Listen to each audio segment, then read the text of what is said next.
আসসালামু আলাইকুম। বাংলাদেশের সাবেক ক্রিকেটার তামিম ইকবাল, যিনি তার পুরো ক্যারিয়ারেই প্রতি মাসে অন্তত দু একবার নানান ধরনের নাটক টাটক করে আলোচনায় এসেছেন। মান, অভিমান, ভালোবাসা, বিচ্ছেদ, এগুলো তার পুরো ক্যারিয়ার জুড়ে। তো সেই ধারাবাহিকতায় গতকালকে আপনারা তার একটা বক্তব্য শুনেছেন। তিনি হঠাৎ করে সারা দেশের, এমনকি আমরা যে সরকারের সমালোচনা করছি সেই সরকারও কি কাহিনী জানি না, তারাও দেখলাম ইন্ডিয়ার এবার এই যে মুস্তাফিজকে তারা কলকাতা নাইট রাইডার্সের হয়ে খেলার থেকে বাদ দেওয়ার কারণে যেই প্রতিক্রিয়া দেখিয়েছে এবং যে পদক্ষেপগুলো নিয়েছে, সেটা খুব ভালো কিছু পদক্ষেপ নিয়েছে। এগুলো মাঝখানেই তিনি এসে বক্তব্য দিলেন যে বাংলাদেশের ভারতে খেলতে যাওয়া উচিত।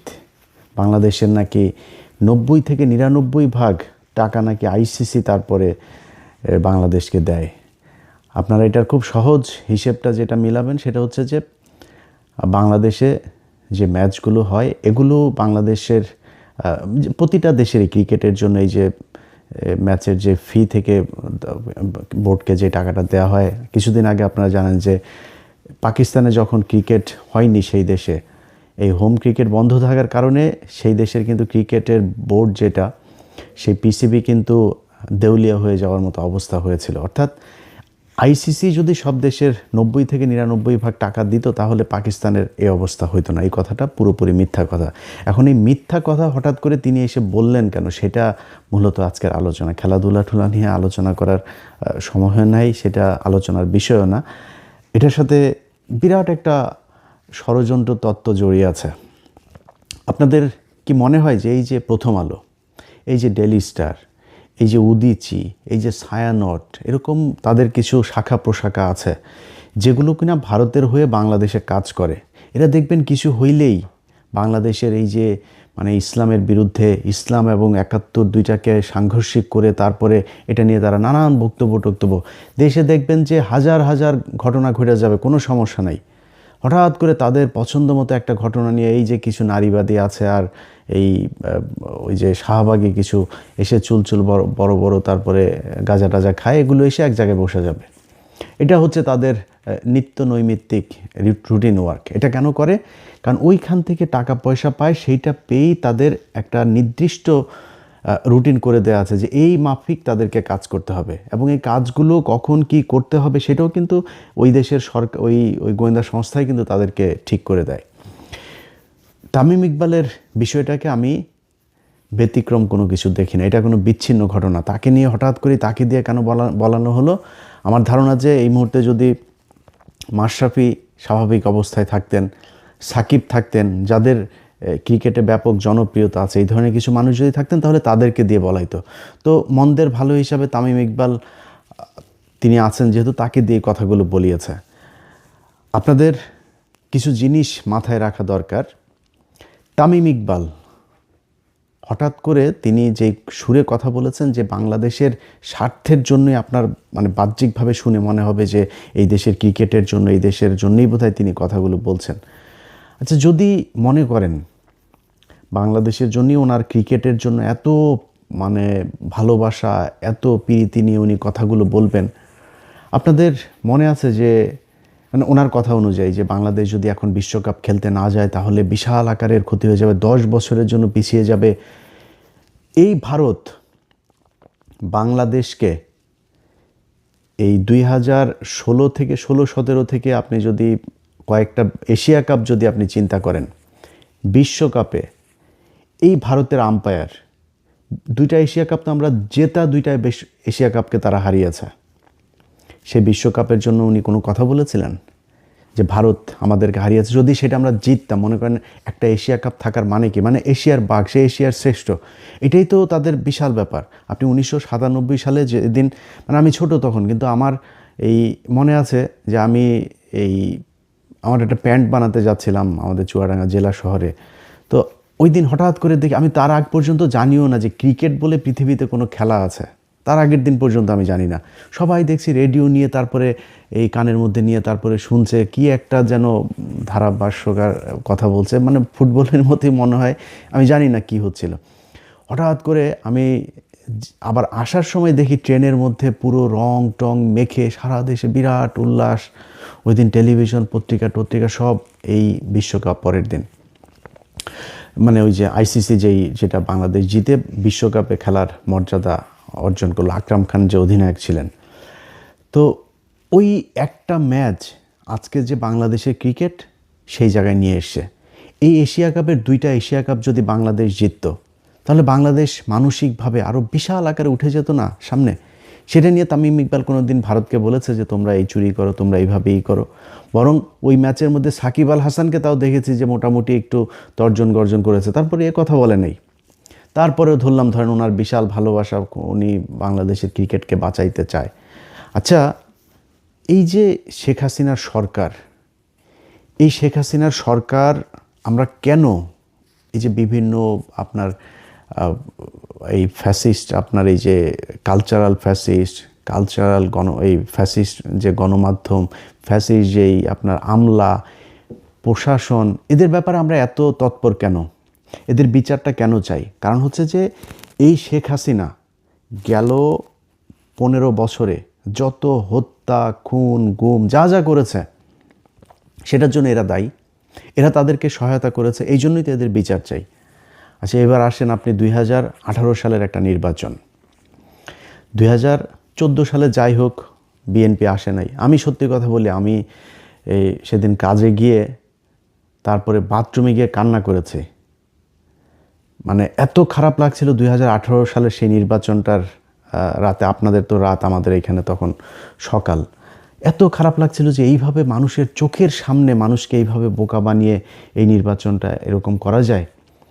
সেই নির্বাচনটা বাংলাদেশের একটা টার্নিং পয়েন্ট ছিল। 14 সালে ঠিক আছে বিএনপি যায় নাই, শেখ হাসিনা করেছে, একা নির্বাচন করেছে। তারপরে ধরলাম 18 সালের নির্বাচনটা তো হইতে পারত। এবং তারা যেভাবে সেই ঐক্য জোট মোট বানায়, এই যে আপনার আওয়ামী দালাল ডক্টর কামাল সহ এই যে এই দালাল কয়টাকে গামছা কাদের টাদের এগুলোকে নিয়ে তারপরে তারা এই হাসিনার এই রয়ের ফাঁদে পা দিয়ে তারপরে বিএনপি একটা জোট গঠন করলো। সেই জোট গঠন করার পরে কি হলো দেখেন, রাতের বেলা ভোট নিয়ে তারপরে দিনের বেলা সেটা প্রচার করলো যে হ্যাঁ এই হয়েছে, আগের রাতেই ভোট শেষ হয়ে গেল। সেই নির্বাচনটা বাংলাদেশের এই যে গেল 5 বছরে, অন্তত 5-6 বছরে যে মানুষগুলো মারা গেল, মানুষগুলোকে মারা হলো, খুন করা হলো, এই মানুষগুলো এই নির্বাচনটার কারণে মরে নাই।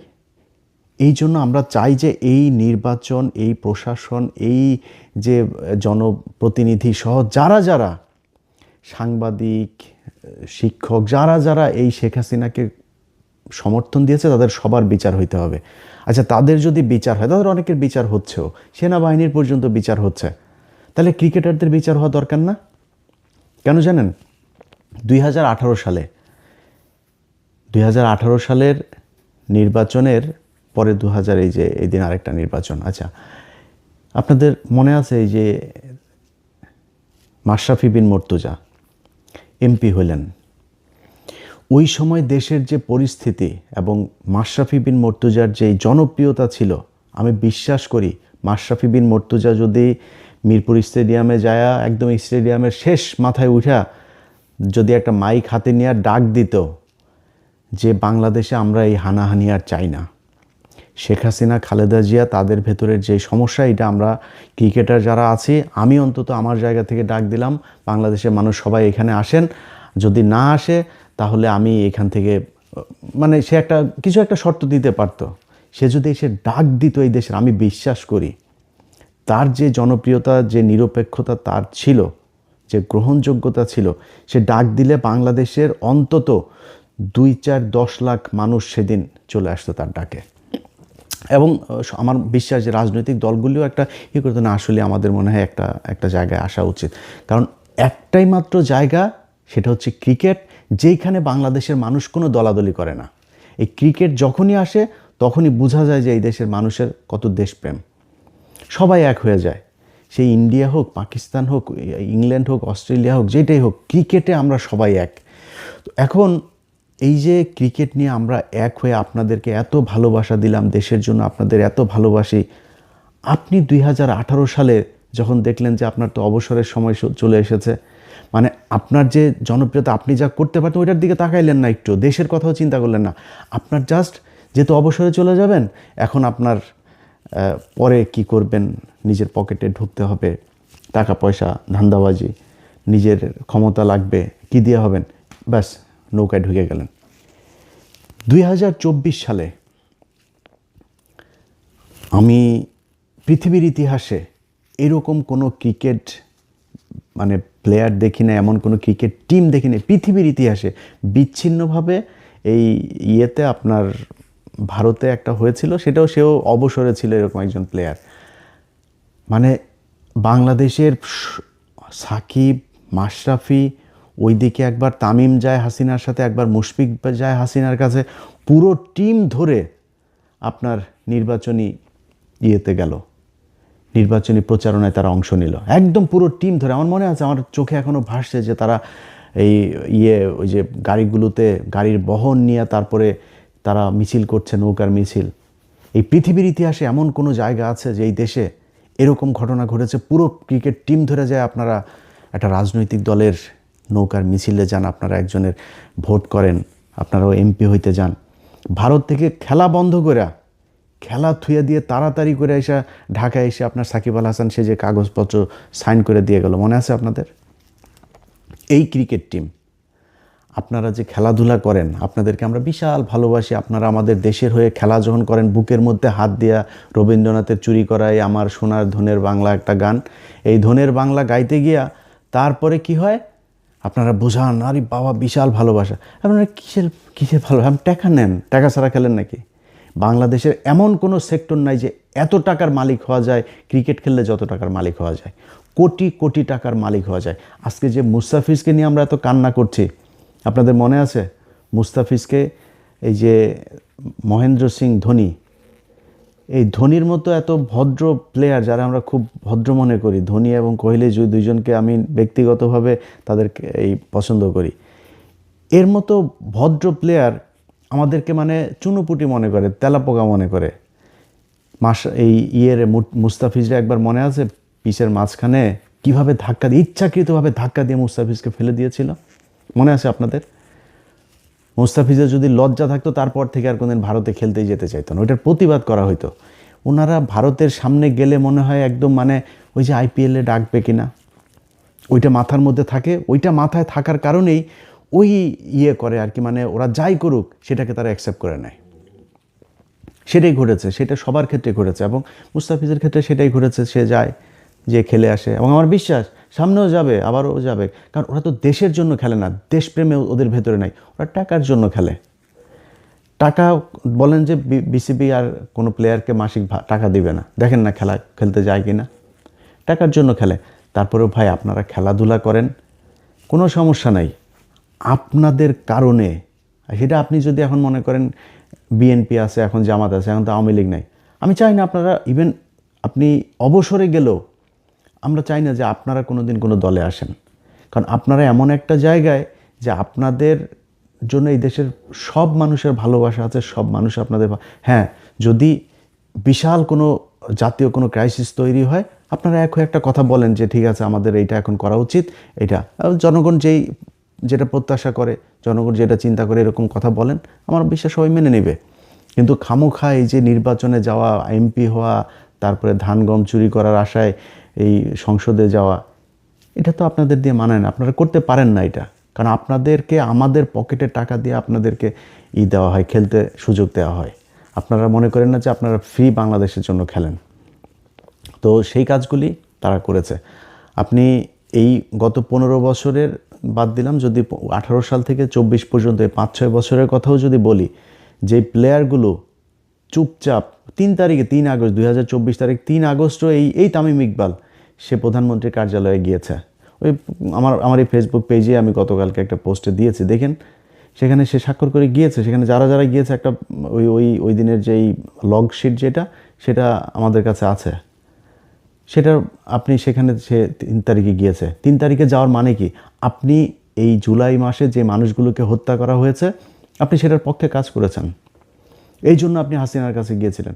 যারা প্লেয়ার, আর্মি, পুলিশ, ব্যবসায়ী, যারা যারা গিয়েছে শেখ হাসিনার কাছে, শেখ হাসিনাকে ওই ঘটনায় সমর্থন দিয়েছে, তারা সবাই খুনি।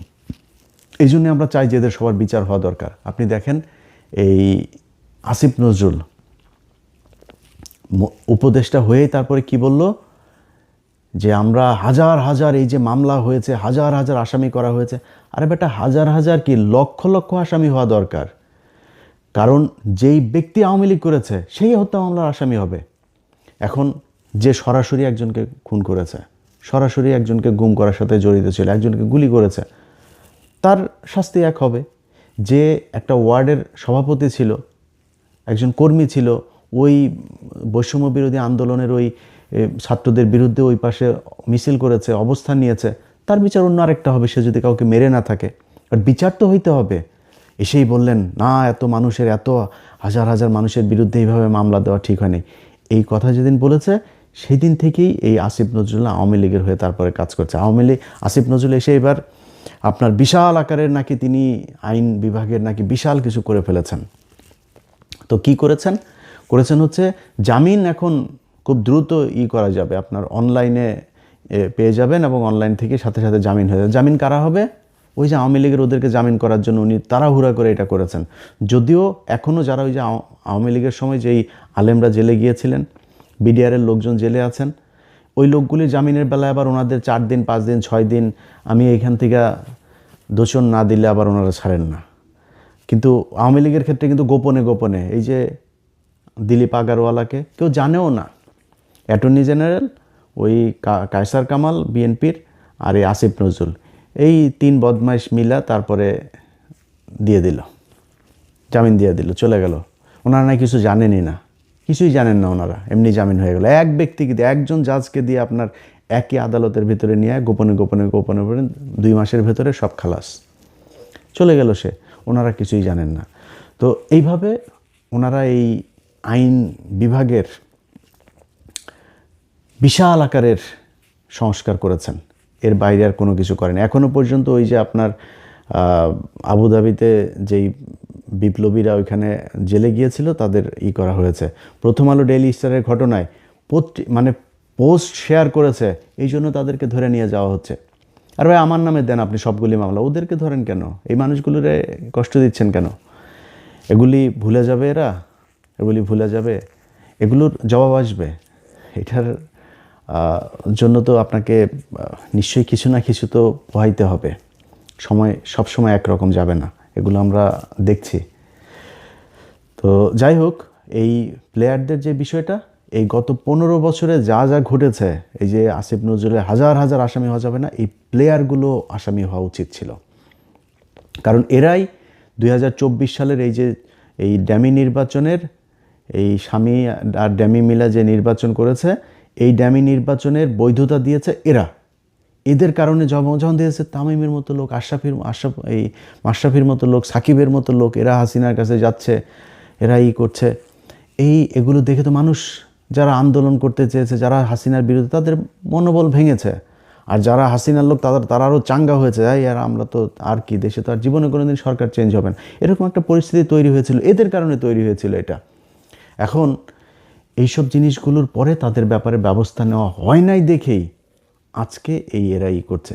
এই যে মুশফিক, কি সুন্দর, আরে বাবারে বাবা, ওনারা এখন সব প্লেয়াররা মিলে এক হয়েছে, খেলতে যাবেন।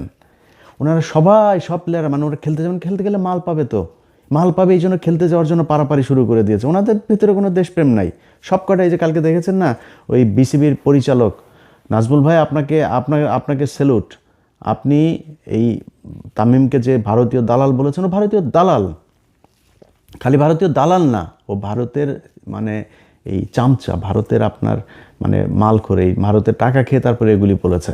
ভারতীয় গোয়েন্দা সংস্থার লোকও, এই কারণেও এগুলো করেছে। তো বিসিবিকে চাপ দিচ্ছেন ওনারা খেলতে যেতেই হবে, ওনাদের খেলতে গেলে মাল পাবে, এই জন্য খেলতে যাবেনি ওনারা। কি সুন্দর দাড়ি, এই যে মুশফিকের দাড়ি কি সুন্দর, আর বাপেরও দেখি বিশাল মুরব্বী, বয়স্ক, এই বিশাল পাগড়িওয়ালা মুরব্বী, হুজুর,